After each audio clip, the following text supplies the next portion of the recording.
हम class 9 science की question series में आगे बढ़ने वाले हैं। अभी तक हमने गति नामक चैप्टर का क्वेश्चन नंबर फर्स्ट कंप्लीट कर लिया है। अब हम मूव करने वाले हैं क्वेश्चन नंबर सेकंड में, जिसमें हम समझेंगे कि आखिर किस प्रकार से कॉन्सेप्ट लगाने हैं और क्वेश्चन को आसानी से हल करना है। तो चलिए शुरू करते हैं। क्वेश्चन आपको स्क्रीन के नीचे दिख जाएंगे। तो चलिए शुरू करते हैं। क्वेश्चन नंबर 2 क्या बोला गया है हमें। क्वेश्चन नंबर 2, 300 मीटर सीधे रास्ते पर जोसेफ जॉगिंग करता हुआ 2 मिनट 50 सेकंड में एक सिरे ए से दूसरे सिरे डी पर पहुंचता है। हमें क्वेश्चन क्या दिया गया है। क्वेश्चन हमें दिया गया है, क्वेश्चन नंबर 2 का हल है ये। क्वेश्चन हमें दिया गया है कि एक जोसेफ नाम का व्यक्ति है, एक जोसेफ नाम का व्यक्ति है जो कि किसी सीधे रास्ते पर जॉगिंग कर रहा है। हम मान लेते हैं कि ये हमारा सीधा रास्ता है। जोसेफ नाम का एक व्यक्ति है जो कि सीधे रास्ते पर जॉगिंग कर रहा है। ठीक है, अब ये सीधे रास्ते पर जॉगिंग कर रहा है और ए बिंदु से बी बिंदु पर पहुंच रहा है। और क्या दिया गया है, और बोला गया है कि ए से बी तक पहुंचने में वो 300 मीटर की दूरी तय करता है। 300 मीटर की दूरी तय करता है और उसको समय कितना लगता है, 2 मिनट 50 सेकंड का समय लगता है। इतनी हमें जानकारी दी गई है। आगे क्या बोला गया है, आगे बोला गया है कि दूसरे सिरे बी से वो घूमता है। बी से यहाँ तक पहुँचने के बाद जोसेफ जो है वो घूमता है और 100 मीटर पीछे जाता है। मान लेते हैं कि यहाँ पास वो आ गया है और बोला गया है कि ये बिंदु सी है। 100 मीटर पीछे घूमकर किसी बिंदु सी तक आता है और यहाँ से यहाँ तक की जो दूरी है वो दी गई है 100 मीटर। बोला गया है कि बी बिंदु से वो घूमता है और 100 मीटर पीछे किसी बिंदु सी तक आता है और इसमें इसको जो समय लगता है वो समय लगता है 1 मिनट का। 1 मिनट का समय लगता है। ये जानकारी हमें दी गई है। क्या बोला गया है, हमें बोला गया है कि सबसे पहले तो बोला गया है कि ए से बी तक पहुंचने में, ए से बी तक पहुंचने में, ए से बी तक पहुंचने में औसत चाल और औसत वेग ज्ञात करिए। औसत चाल ज्ञात करनी है और औसत वेग ज्ञात करना है। ठीक है, और फिर बोला गया है सेकंड क्वेश्चन में ए से सी तक पहुंचने में भी यही ज्ञात करिए। ठीक है, औसत चाल और औसत वेग। तो सबसे पहले तो हम औसत चाल ज्ञात करते हैं ए से बी तक की डिस्टेंस का। ठीक है, तो ए से बी पोजीशन तक जाने में औसत चाल का सूत्र क्या होता है। सबसे पहले तो कुल दूरी बटे कुल समय हमारा ये सूत्र होता है। कुल दूरी बटे कुल समय, ये हमारा औसत चाल निकालने का सूत्र होता है। ठीक है, तो ए से बी तक जाने में उसने कुल कितनी दूरी तय की, तो ए से बी तक जाने में 300 मीटर की दूरी तय की। तो हम यहाँ लिख देंगे 300 बटे ये 300 मीटर जाने में समय कितना लगा, हम निकाल चुके हैं पहले ही, 2 मिनट 50 सेकंड। 2 minute 50 second. अगर हम 2 मिनट 50 सेकंड को पूरी तरह सेकंड में कन्वर्ट करें तो टोटल कितने सेकंड हो जाएंगे, तो 1 मिनट में होते हैं 60 सेकंड, तो 2 मिनट में हो जाएंगे 120 सेकंड और प्लस 50 सेकंड और, तो 120 प्लस 50 तो हो जाएगा 170 सेकंड। ठीक है, शून्य से शून्य कट जाएगा और आ जाएगा 30/17 मीटर प्रति सेकंड की जो औसत चाल है वो हमें आएगी। ठीक है, ए से बी तक का औसत वेग क्या होगा, तो औसत वेग निकालने का जो सूत्र होता है वो क्या होता है, कुल विस्थापन बटे कुल समय। ये होता है हमारा औसत वेग निकालने का सूत्र। अब कुल विस्थापन कितना है, ए से बी तक पहुंचने में विस्थापन यानी क्या होता है, शॉर्टकट। तो ए से बी तक पहुंचने के लिए तो कोई शॉर्टकट नहीं है, यही रास्ता है सेम। हमें क्या कोई इससे छोटा रास्ता हमें दिख रहा है ए से बी तक पहुंचने का, नहीं। तो ए से बी तक पहुंचने के लिए कोई शॉर्टकट नहीं है, तो मतलब कि विस्थापन भी कितना ही होगा, 300 मीटर का ही होगा और समय भी कितना होगा 300 मीटर जाने में, 170 सेकेंड हम ऊपर निकाल चुके हैं। ठीक है, तो आ जाएगा ये भी हमारा औसत वेग भी क्या आ जाएगा, 30/17 मीटर प्रति सेकंड। ठीक है, ये आ जाएगा हमारा औसत वेग और औसत चाल ए से बी तक पहुंचने में। ठीक है, तो अगर आप एक और स्टेप करना चाहें तो इन दोनों का डिवाइड करके पॉइंट में आंसर निकाल सकते हैं। इतना तो आप कर सकते हैं। ठीक है, अब हम मूव करते हैं इसी के सेकंड क्वेश्चन के बी नंबर पे। तो सेकंड क्वेश्चन का जो बी पार्ट है उसमें क्या बोला गया है, हमें बोला गया है ए से सी तक जाने में औसत चाल और औसत वेग ज्ञात करिए। तो ए से सी तक जाने में सबसे पहले हम औसत चाल ज्ञात करेंगे। तो औसत चाल का सूत्र क्या होता है, कुल दूरी बटे कुल समय। ठीक है, ए से सी तक जाने में कुल दूरी कितनी तय किया जोसेफ, कितनी दूरी तय किया, दूरी मतलब पूरा रास्ता। पूरा रास्ता मतलब पहले वो ए से बी तक गया, 300 मीटर गया, फिर बी से सी लौट के आया तो 100 मीटर और गया, तो ये हो जाएगा 300 प्लस 100, ठीक है। समय कितना लगा, ए से बी तक पहले गया तो 2 मिनट 50 सेकेंड यानी 170 सेकेंड, और फिर बी से सी तक लौट करके आया तो 1 मिनट और लगा, मतलब कि 60 सेकेंड और लगे, ठीक है। अब इसको अगर हम ऐड करें तो हो जाएगा 400/230, इसको अगर हम काट दे तो हो जाएगा 40/23 मीटर पर सेकेंड। ये आ जाएगा हमारा औसत चाल। अब हम बात करते हैं औसत वेग की। तो औसत ए से सी तक जाने में औसत वेग क्या होगा, तो सबसे पहले क्या ज्ञात करना है हमें, कुल विस्थापन। कुल विस्थापन मतलब शॉर्टकट। ए से सी तक जाने में दूरी जब हमें निकालनी थी तो हमने पहले यहाँ से यहाँ गए, फिर यहाँ से लौट करके यहाँ आए थे, तो ये पूरा रास्ता हमने ऐड किया। लेकिन हम विस्थापन निकालने के लिए यहाँ से यहाँ नहीं जाएंगे, फिर लौट करके हम इतना लंबा रास्ता नहीं तय करेंगे। विस्थापन मतलब शॉर्टकट, तो हम यहाँ से डायरेक्टली यहाँ सी पर जाएंगे। तो डायरेक्टली ए से सी तक जाने में कितनी दूरी तय किया, ये तो हमें दिया ही नहीं गया है, ठीक है। लेकिन हमें ये दिया गया है कि ये पूरी दूरी कितनी है 300, और फिर इतनी दूरी कितनी है 100। तो जब हमें इतना पता होता है और उसका आधा पता होता है तो हम इसको निकाल सकते हैं। अगर मैं इस पूरे में से इतना भाग घटा दूं तो मेरे पास इतना आ जाएगा। तो मैं क्या करूंगा, इस पूरे यानी 300 में से क्या कर दूंगा, इतने पार्ट को घटा दूंगा, 100 को घटा दूंगा, ठीक है। और यहाँ समय कितना लगा, समय सेम लगा। समय यहाँ पहले ए से बी गया तो 170, फिर बी से सी आया तो 60 और, ठीक है। ये कितना आ जाएगा, 300 में से 100 गए तो 200 बटे 170 और 60 कितना हो जाएगा 230।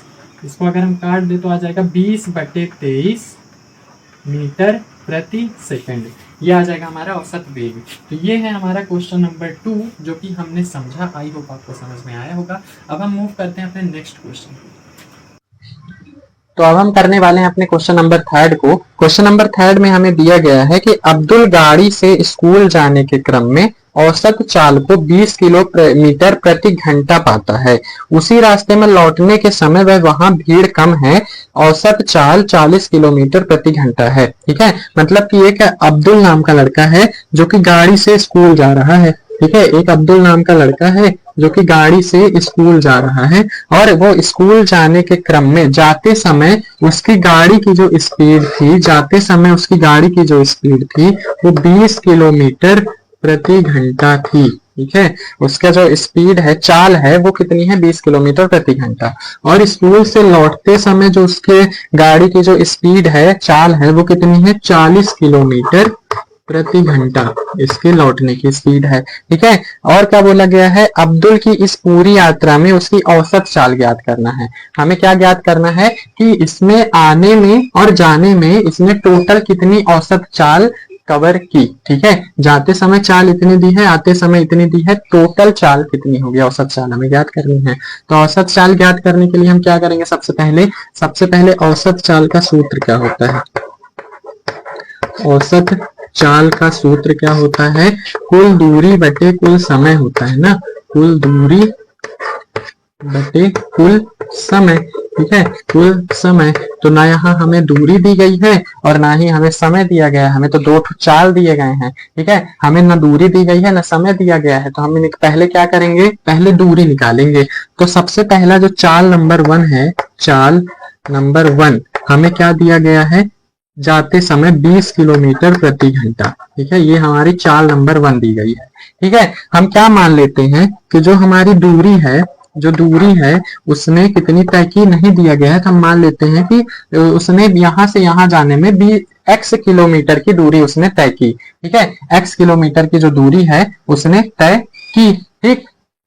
और इसको हम क्या कर लेते हैं, इसको मीटर प्रति सेकंड में बदल लेते हैं, क्योंकि जो हमारा चाल होती है वो हमेशा मीटर प्रति सेकंड में ही होती है, ठीक है। तो हम क्या करेंगे,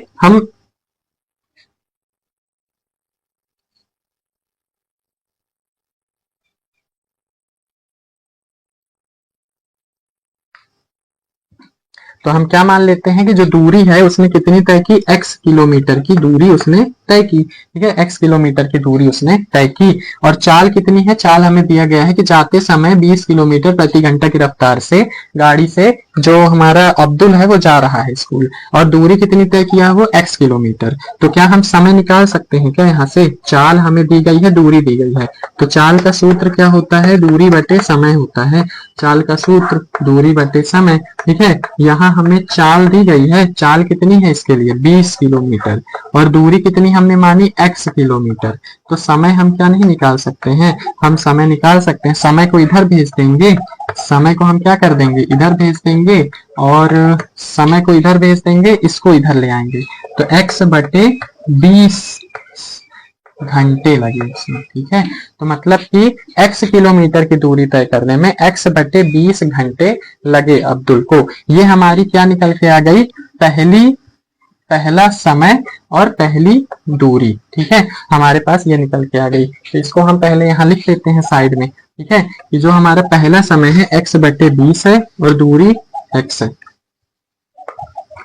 जो हमारा पहला समय है, समय नंबर 1, वो क्या निकल के आया है? x बटे 20 घंटे, और दूरी हमने कितनी मानी है? दूरी हमने मान ली है x किलोमीटर। ठीक है, x किलोमीटर। अब पहली दूरी समय तो निकल के आ गया, अब दूसरे लौटते समय कितना समय लगा? तो लौटते समय भी चाल हमें दी गई है, चाल नंबर 2 हमें दी गई है 40 किलोमीटर प्रति घंटे, ये हमें दिया गया है।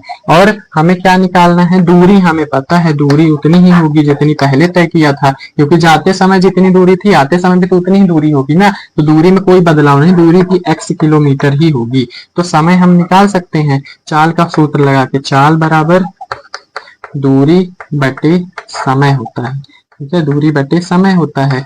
तो यहाँ पास हमारे पास चाल दी है 40, दूरी x, और समय हमें निकालना है, समय नंबर 2। ठीक है, यहाँ से हम निकाल सकते हैं कि जो समय नंबर 2 होगा, समय नंबर 2 होगा वो क्या होगा? जिसको हम यहाँ साइड भेजेंगे तो भाग में चला जाएगा, x बटे 40 घंटे। ठीक है, ये हो गया हमारा समय नंबर 2। तो यहाँ पास हमारा क्या आ चुका है? समय नंबर 2 भी आ चुका है। समय 2 क्या आ चुका है? x बटे 20 घंटे, ये आ चुका है हमारा समय नंबर 2। तो अब हमारे पास दूरी भी निकल के आ गई है और समय भी निकल के आ गया है। तो अब हम क्या औसत चाल नहीं निकाल सकते? निकाल सकते हैं। औसत चाल का सूत्र क्या है? कुल दूरी बटे कुल समय। तो कुल दूरी कितनी है? जाते समय x किलोमीटर, आते समय भी x किलोमीटर। ठीक है, क्योंकि दूरी तो सेम ही होगी ना, जितने दूर जाएगा उतना दूर लौटेगा भी, तो x।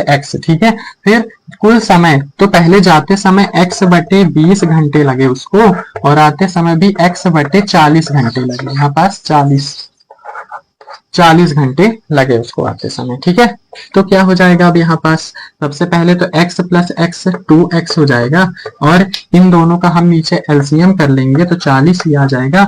20 के पहाड़े में 40 2 बार में आता है, तो 2 गुणे x कर देंगे, फिर प्लस 40 के पहाड़ा में 40 एक बार में आता है, तो 1 का गुणा हम x के साथ कर देंगे। इसको अगर हम हल करें तो कितना आएगा हमारे पास? 2x, और ये नीचे वाले ऊपर चला जाता है तो ऊपर वाले के साथ मल्टीप्लाई हो जाएगा, बटे में क्या बचेगा? 2x प्लस 1x, तो कितना हो जाएगा? 2x इंटू 40, तो 80x हो जाएगा, डिवाइड बाय 3x हो जाएगा। ठीक है, 3x हो जाएगा, x से x कैंसिल, कितना आ जाएगा? 80/3 किलोमीटर प्रति घंटे हमारी क्या आ जाएगी? औसत चाल आ जाएगी। ठीक है, 80/3 किलोमीटर प्रति घंटे। अब औसत चाल हमारी कितनी आ चुकी है? औसत चाल हमारी आ चुकी है, औसत चाल जो है वो हमारी आ चुकी है 80/3 किलोमीटर प्रति घंटे। अगर हम इसको डिवाइड कर दें तो डिवाइड में कितना आ जाएगा? 3 2 जा 6 हो जाएगा, और 3 6 जा 18 हो जाएगा। फिर क्या बचेगा? फिर बचेगा हमारे पास 6 और फिर 6 आता जाएगा तो हम लिख देंगे 7। इतने किलोमीटर प्रति घंटे की औसत चाल निकल के आ गई हमारी, कि आते में और जाने में जो औसत चाल होगी वो कितनी होगी? 26.667 किलोमीटर प्रति घंटे की औसत चाल होगी। ठीक है, ये था हमारा क्वेश्चन नंबर 3। आई होप आप लोगों को समझ में आया होगा।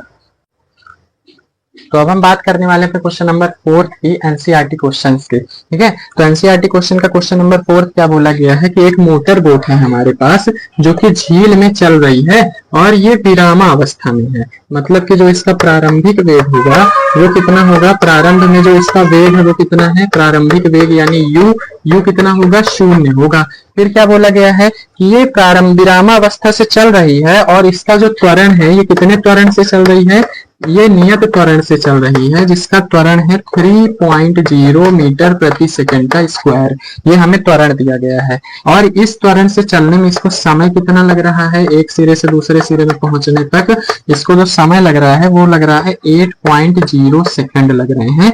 तो हमें क्या ज्ञात करना है कि इसने कितनी दूरी तय की, यानी यस हमें ज्ञात करना है। तो हम क्या करेंगे, यहाँ पास गति का समीकरण उपयोग करेंगे। गति के हमारे पास 3 समीकरण होते हैं, d is equal to u plus a t, s is equal to u t plus half a t का स्क्वायर और d square is equal to u square plus में 2as। ये 3 समीकरण हमने पढ़े हैं और ये 3 समीकरण होते हैं गति के।